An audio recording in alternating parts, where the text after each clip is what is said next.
Wala pa nga eh. Iniwan niya po ako. Ginost niya po ako.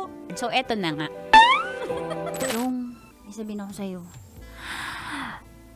Masikip pa ako. Uy, dandanin lang. Mahal. Sige na. Tatakot ako kasi... Ang matakot din naman kita anuhin eh. Wala pa nga eh. Pidong! Pidong! Nasundan pa po ng nasundan ang pagbabembing namin ni Pidong. Na-fall na po ako sa kanya. Pero nagulat po ako isang araw. Hindi na po nagparamdam si Pidong. Hindi niya na po sinasagot yung mga tawag ko sa chat po. Hindi na po siya nagre-reply. Iniwan niya po ako. Ginost niya po ako.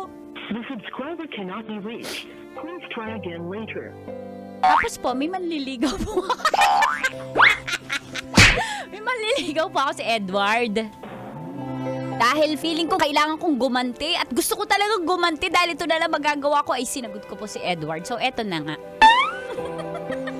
Edward. Edward. Oh yeah. Edward. Nabuntis po ako ni Edward.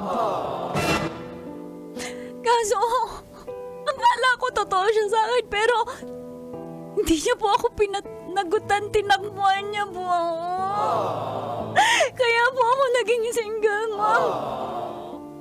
Sabi niya hindi sa kanya tong batang to. Hanggang po nagkaroon ulit kami na.